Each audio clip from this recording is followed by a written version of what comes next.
Hare Krishna. Om Namo Bhagavate Vasudevaya. Om Namo Bhagavate Vasudevaya. Om Namo Bhagavate Vasudevaya. Narayanam Namaskritya Naram Cheva Narottamam Devim Saraswatim Vyasam Tato Jayamudiraye Nashtaprayeshu Abhadreshu Nityam Bhagavata Sevayat Bhagavati Uttama Shloke Bhaktir Bhavati Naistaki Krishnaya Vasudevaya Devaki Nandanaya Cha Nandagopa Kumaraya Govindaya Namo Namaha. Hare Krishna, welcome everybody. Are you able to see the screen? Yes, Prabhuji. Okay. So we'll be discussing the overview of seventh chapter of fourth canto, 4.7. Okay. So the chapter of the title of the chapter is the sacrifice performed by Dakṣa.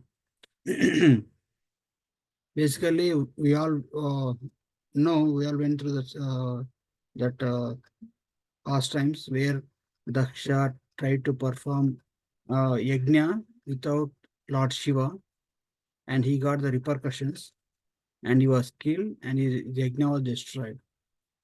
So later on, different demigods, all the demigods, including all the demigods, go to Brahmaji first, and then Brahmaji chastises them, and then advise them to let us all go to Lord Shiva and pacify him. And what Brahmaji says is Lord Shiva might be disturbed also because he lost his wife.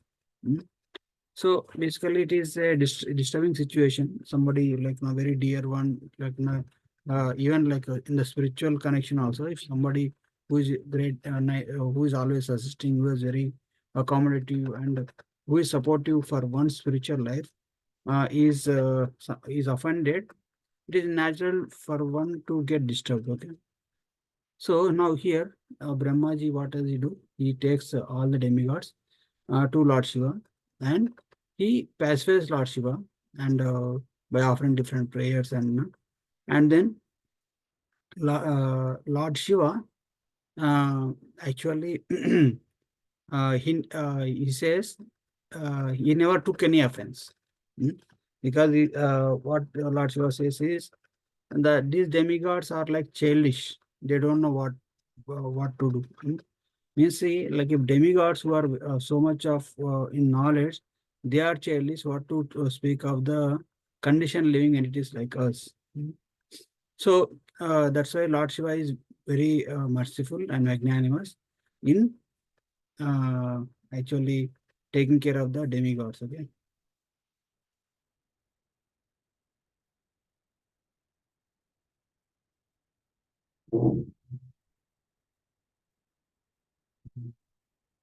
So in this chapter, we'll be seeing after Lord Shiva is pacified by Lord Brahma and other demigods, then how Lord Shiva becomes more magnanimous, and then he tries to rectify the mistakes that has happened in the Dakṣa Yajna.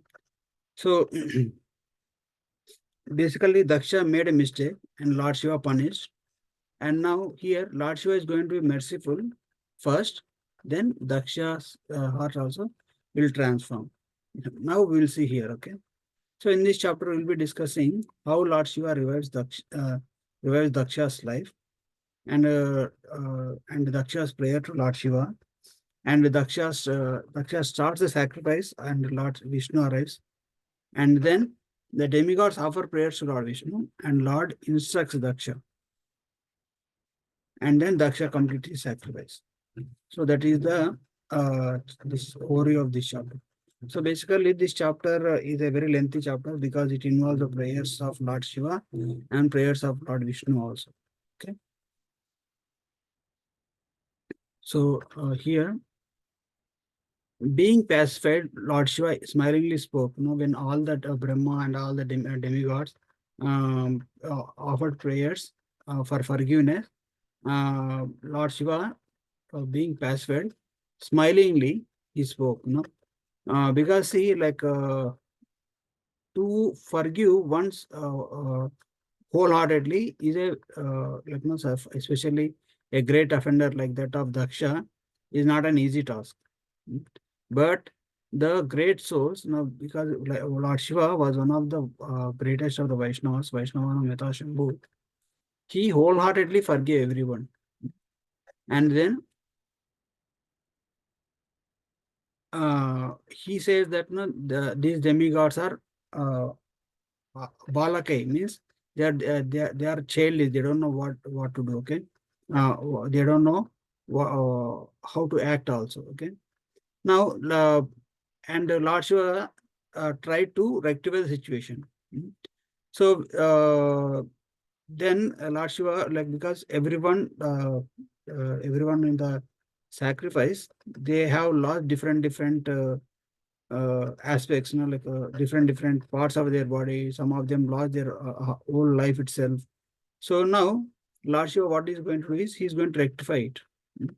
So let Daksha have a goat head, because it was Nandi's curse to Daksha to have a goat head because of his stupidity, because of his arrogance.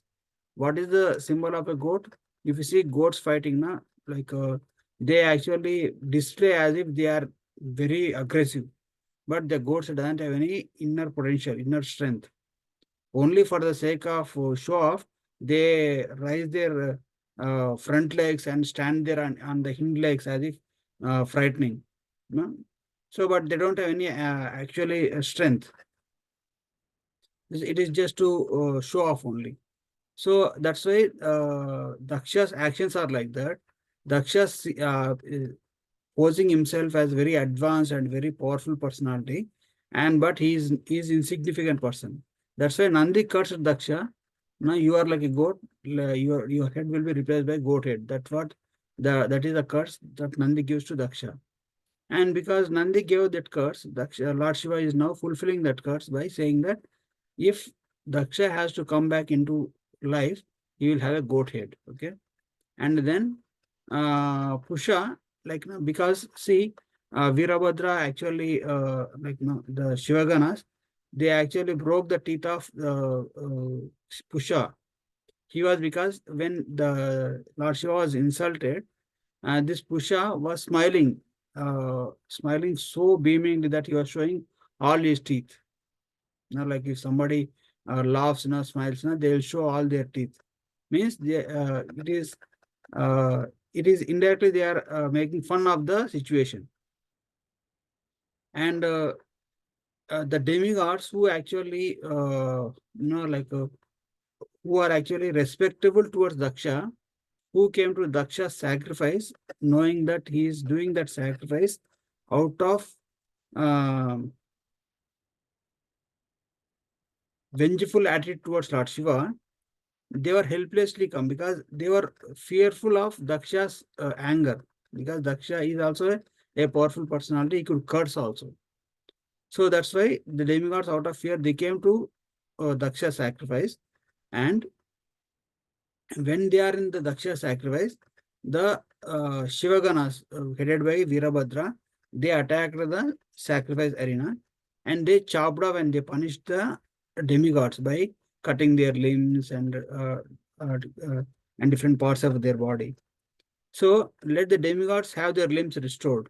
Mm. And let the priest and other work, let the priest and others work with the arms of Ashwini Kumaras. Because see, the demigods will have restored their original organs, but the material body, somebody who has the demigods will have subtler body compared to the humans. So their restoration is very much easy when compared to restoring the material organs. For example, if anybody met with accident, immediately they will do plastic surgery, and they may sometimes clip artificial hands. Mm. So, but they will not be. They are the new hands or new organs are not as good as the original organs. But they will do the purpose. So in the same way, the priest who lost their arms will have to work with the arms of Ashwini Kumaras. They are like, Ashwini Kumaras are considered to be the physicians in the demigods circle. mm, And they do all these surgical things, all these things. Okay. And let Bhrigu have the mustache of a goat. Bhrigu is one of the head priests who actually created this uh, uh, the armies to counteract the Lord Shiva's forces. Okay. And he was actually, because he's a Brahmana, Virabhadra doesn't kill him, but he will just take off his mustache and beard. Okay. And when Lord Shiva started giving all these benedictions, and he revived everybody who lost their life in the sacrificial arena. So when Lord Shiva gave these benedictions, Lord Shiva is considered as Ashutosh, or best among the benedictors. Why? Because he will give the material benedictions very easily and very pleasingly also. And everybody was very much satisfied with Lord Shiva's benedictions. And when Daksha's body was joined with goat head, and he's conscious, he wakes up as if he's getting up from the sleep. Now, if you see, the goat will have different brain substance compared to humans. But still, here, if is here, when Daksha's head was attached to the goat head, then he started functioning normally. He started speaking normal language and he started acting normally. Because see, according to modern science, they think that the matter is required for the consciousness. But in the Vedic culture, it is consciousness is subtle thing, which is composed of mind, intelligence, and ego. And when and the body, or the material body, it can be either human or animal, it is only an instrument to support the consciousness. So now Daksha might not have the sophisticated human or human-like form, but still, out of his consciousnness, out of mercy of Krishna, out of mercy of Lord Shiva, even in the goat body, he was able to function normally. So even if you see the incident of uh, Jadabharat also, when he got the body of deer, he was able to remember his past life. And even in the case of Maharaj Indradyumna, after he gets the body of an elephant, Gajendra, he was able to remember the prayers offered to Lord Vishnu in his previous life. And he know how to pray. Because like now Krishna says, right, he will not his devotee will never perish. It doesn't mean that sometimes they may fall down from their position, but they will never be lost forever. They may fall down, they may go through some difficulties in their life, and again they will revert back to normalcy after the phase is over. So when Daksha got this goat head, as soon as Daksha opened his eyes, he saw Lord Shiva standing in front of him. When he saw Lord Shiva in front of him, he glanced at Lord Shiva with gratitude. And when with gratitude and with prayerful attitude. So when Daksha uh, performed that act, when they expressed his devotion towards Lord Shiva, all his sinful reactions are vanquished. Means, see, if we see Lord or his devotees with this grateful attitude and service attitude, and with the proper respect, then immediately all the kleshas of heart will be destroyed. See, all the misunderstandings, all the difficulties in our spiritual life are all due to lack of knowledge. Because knowledge, we acquire knowledge by two means: externally by studying scriptures and learning externally through going through some experiences, uh, and also knowledge from within, like Paramatma's inspiration. So Lord, it is said that Lord instructs, Krishna instructs as a guru from without and Paramatma within. So Lord can enlighten us, even from within also. So when our attitude and our behavior towards other Vaishnavas are not so good, then Lord will not reciprocate. Lord will not remove these layers of ignorance. Mm. And Lord will not reveal this jnana or knowledge of how to act, how to behave, and how to handle situation. But once when the Lord is pleased with our endeavors and with our efforts, uh, then everything is revealed to us by Paramatma himself, crystal clear. And we know how to act, how to behave, and how to handle every situation.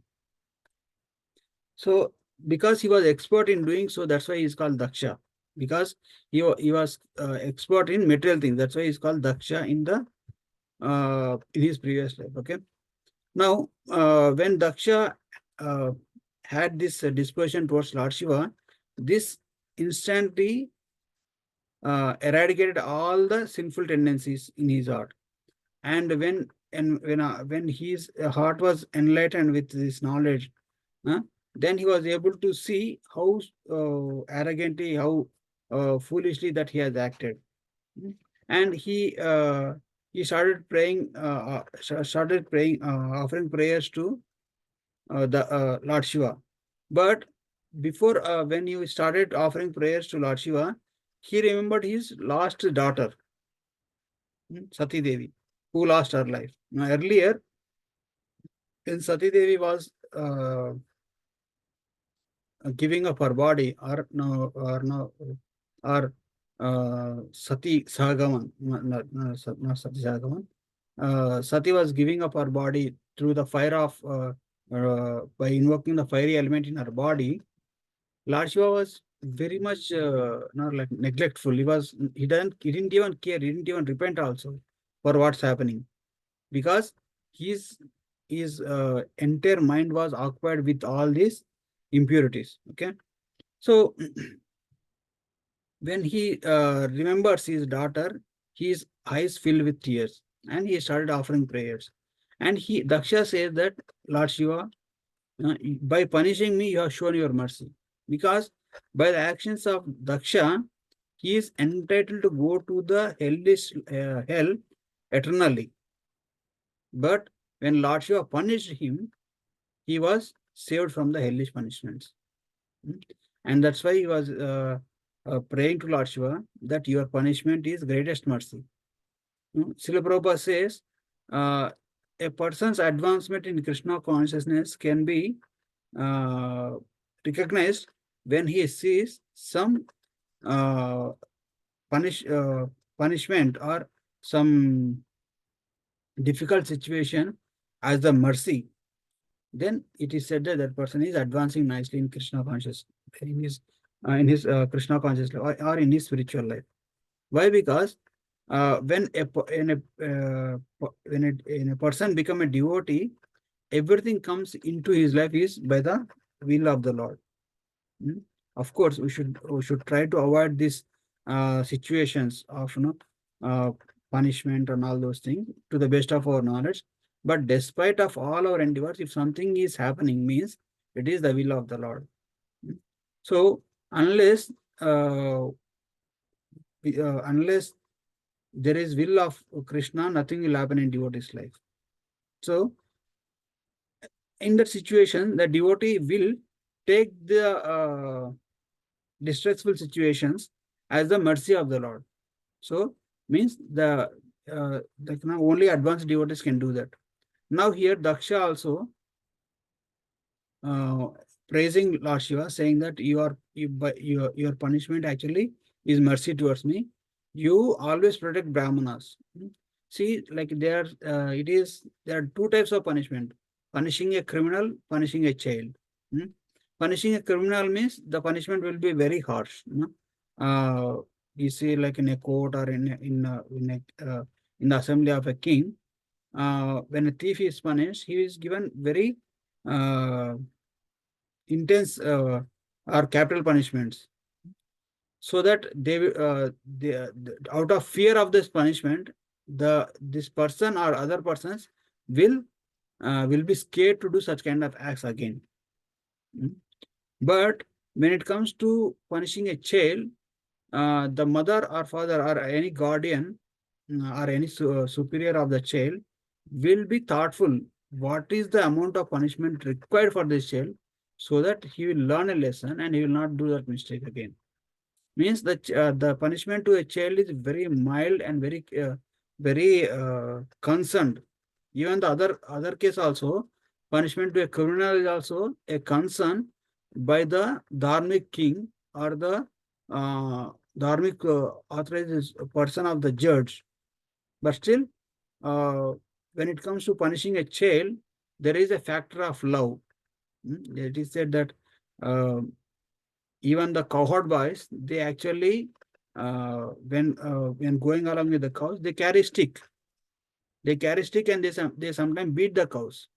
So this beating cows is only for the protection of the cows. Mm. So it is not like harming the cows. Nowhere it is said that beating a cow is an offense. In the sense like by the cowherd men. Because uh, cowherd men takes care of the cow or beat the cow only for the protection of the cow. So, Daksha is saying that you always protect the Brahmanas. And he says, I insulted you, but you compassionately saved me from by hellish punishment. And Daksha began, and with the blessings of Lord Shiva and with the blessings of other demigods and Brahma and other priests, Daksha began to begins his sacrifice again. So all these Brahmanas, they go and they purify the sacrificial arena, because the sacrificial arena was not only touched by the demoniac forces of Lord Shiva, but also these ghostly forces, they actually passed urine and stool there, spoil the sacrifice of Daksha.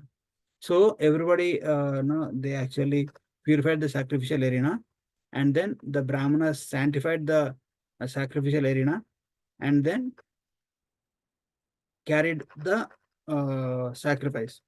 So as soon as Daksha offered the clarified butter as an oblation, at the end, Lord Hari instantly appeared on his Garuda.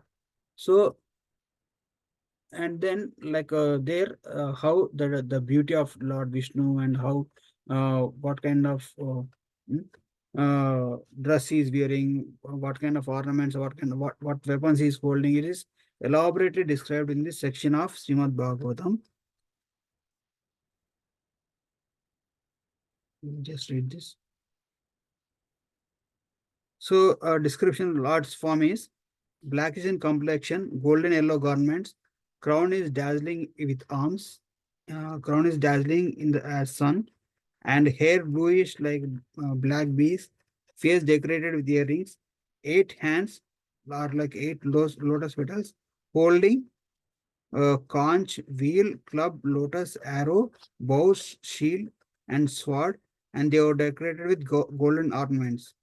Body appeared like blue lotus flower, and the chest decorated with goddess of fortune and garland. Face decorated with beautiful glance and smiling attitude that can captivate the entire world, especially the devotees.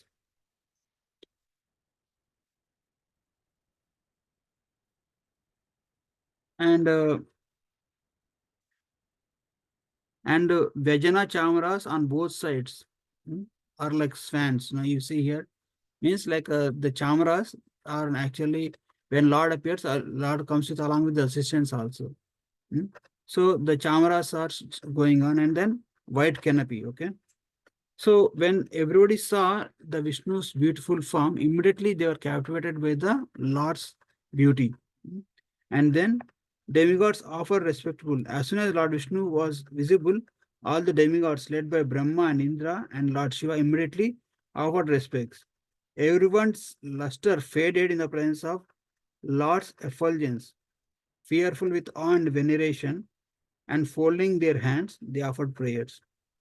So, although Lord's unlimited glories are beyond the mental activities of the demigods, they could see his form and offer prayers according to their different capacities, only by his mercy. So, even if you want to offer prayers to Lord Vishnu, one should have the mercy of the Lord. We saw, like we'll see in later sections, how even the 5-year-old boy Dhruva, when he sees the Lord Vishnu, he was not able to speak only. But when Lord touches the Dhruva's forehead with his conch shell, all the knowledge of Vedic injunctions, all the knowledge is imparted to him. So just by that, if we see the prayers of Dhruva, then that they are very elaborate and very descriptive. Okay.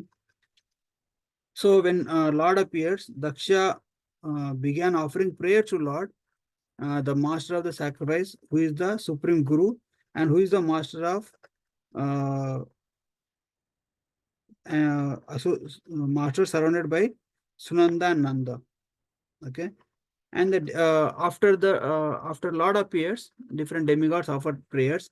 So the first Daksha offer prayers, and the priests offer prayers, and assembly members offer prayers.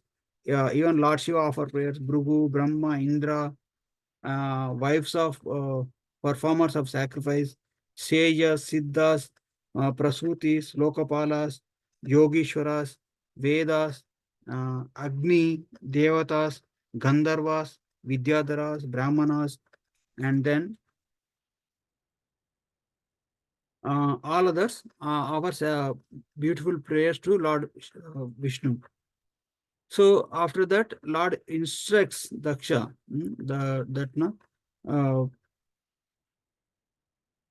Lord instructs saying that because Daksha's conscience is now purified, uh, Lord Vishnu is the enjoyer of the results of the sacrifice, and yet he was satisfied only by his simply with his share. Okay. So, what does Vishnu instruct Daksha is, I am the super soul, self-sufficient witness.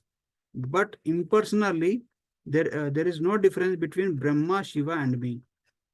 So I am the original person, but for the creation, maintenance, and destruction, I act through my Maya and take different forms and names. Only the ignorant person sees the difference between me and Jivas, or between Brahma, Shiva, and me. So by my devotees never see difference between me and other jivas, just as the common man does not see any difference between himself and his limbs. So results of seeing non-difference is between the three aspects is if one is able to see the non-difference between Lord Brahma, Lord Shiva, and Lord Vishnu, then that kind of person is well situated. But here Lord Vishnu is saying, even they will not see difference between the other jivas and Lord Vishnu. Means a devotee, a person in knowledge will be able to see the presence of Lord in the heart of every devotee. It means he respects every living entity on the level of Lord Vishnu. That's why Srila Prabhupada has instructed personally, you have to respect every devotee. What to speak of devotee, you have to respect even non-devotees. Hmm? And that's why we call everybody as Prabhu and Mataji. Okay. And because Daksha had went through all this suffering only because of this neglectful attitude. He's seeing only the supreme deity or God in the form of Lord Vishnu only, but not in in other jivas. That's why, like you should love everybody, you should respect everybody, and then you should have proper attitude. Okay. Then what happened after this entire prayers thing episode is over? After his Daksha received the instruction from the Lord Vishnu, then uh, thus instructed Daksha first worshipped Vishnu, then separately worshipped Lord Brahma and Lord Shiva, and he worshipped Lord Shiva with his share, and after worshipping other demigods by concluding the rites, he bathed along with the priest. And the demigods departed to their abodes after giving the blessings to Daksha. And Sati was reborn as Parvati in the womb of Menaka and Himalaya. And Sati marries Shiva again. Because Sati was because Sati, who had attachment to no one else, again chose Lord Shiva as her own one goal and her beloved husband. So, like that, now these are the instructions. Now I heard this story from Uddhava, like and then constant hearing and narration of the pastimes with the devotion destroys all sins. So this is the discussion between Maitreya and Vidura. So basically, Maitreya heard everything from Uddhava, all these pastimes from Maitreya. Okay, Maitreya heard from Uddhava, and Maitreya is now instructing to Vidura. Okay. So, if you want, we can elaborate in the next session of different prayers offered to different demigods. Okay, because you see, different demigods have different position, different responsibility, different no, capacity, and what is their prayers, how they, what kind of mood they carry. That we can elaborate in different session. Okay, maybe in the next week. Okay. Anybody have any questions or comments till now?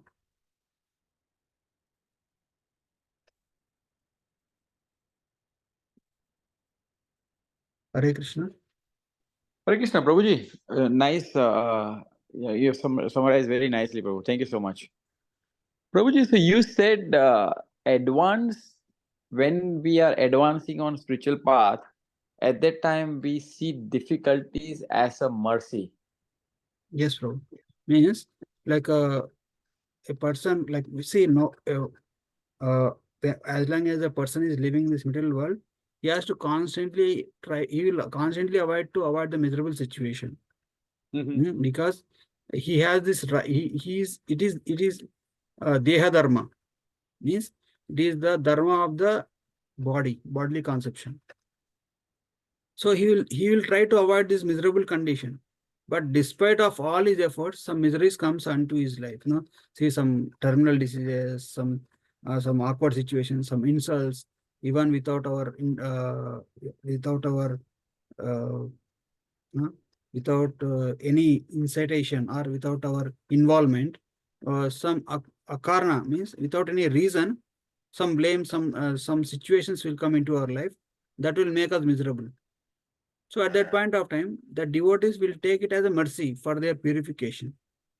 So Prabhupada says a person's advancements can be seen how he takes that kind of situations in his life.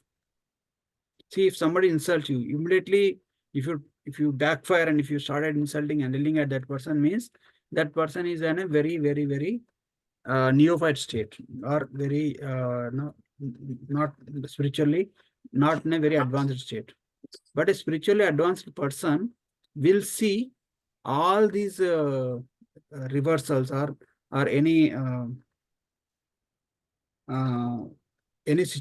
difficult situation in his life as a mercy of Lord. Then that person is said to be very advanced in his spiritual life. You saw, like, Got it, no, Prabhu. you see Bhishma, you see the life of Pandavas, you see the life of Kunti Maharani. They complain less. Like you don't see Yudhishthir complaining about Duryodhana and Dushasana. He said, "This is dharma. We have to follow, and please help us." He didn't complain. Oh, see, did you see that Duryodhana? How much is a wicked person, like that? He didn't blaspheme others. If you see in the first canto, the Dharma bull uh, conversation with Parikshit Maharaj, and actually that the Dharma bull was beaten up by the personified Kali. And personified Kali was standing there with his stick in his hand in front of Parishit Maharaj and the Dharma only. And when Parishit Maharaj asked Dharma, who is the person who gave this suffering to you? Just tell me who is that person. I wanted to hear from you. Because he could figure it out that it is this Kali Purusha who is standing there. He is the one who is doing that. But still he wanted to hear from the Dharma. But Dharma says he gave elaborate description, but he doesn't point out this is the person who actually did this to me. He says some people say this is a fate, some people say it is like this, like this. He gave elaborate, means because he took that as a purification, but not the advanced devotees, advanced personalities, spiritual advanced personalities. they never blaspheme, or they never overreact in any situation. But we may not be on that level, but we should try to avoid the situations as much as possible. Okay. So, the advance, when we are advancing, then like the devotee will take it as a mercy, and second thing, like he'll not complain, right? He'll Yeah, not we will complain. not complain. So if he has to say anything, if he is like of course yes, like we cannot imitate that. Like we have to be like see, basically if it is from the authorities, it is okay, but not to be like Maharaj also says that we should never give a chance for others to exploit us. Okay, it's not be in exploitative mode. So especially any kind any insults or any inconvenience from the spiritual authorities, from other devotees, we can be neglectful on that. Means we can take it as a purification. When we take especially the punishment or chastisement from the superiors and authorities and spiritual master, when you take with the right attitude, it will please Krishna very much. And Krishna uses that instances to eradicate so much of our bad karma. He sometimes in our in our life, also in a spiritual circle also, unnecessarily some devotee might offend us, or not offend, means some chastise us.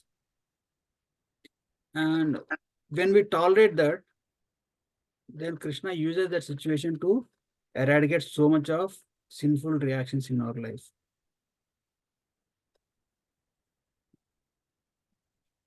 You got the point, right, bro? Got it, Prabhu. Yeah. Yes. Thank you so much, Prabhu. Sure. Okay. Anybody have any questions or comments? I hope you're all able to follow, right? Yes, Prabhuji. Very nicely summarized. Hare Krishna. Thank you. Hare Krishna. We'll end it here. Tantra Srimad Bhagavatam ki jai, Silver Bhagavan ki jai, Ananda Koti Vaishnava Vrinda ki jai. Thank you very much. Hare Krishna. Nathan Pranam. Hare Krishna. Hare Krishna.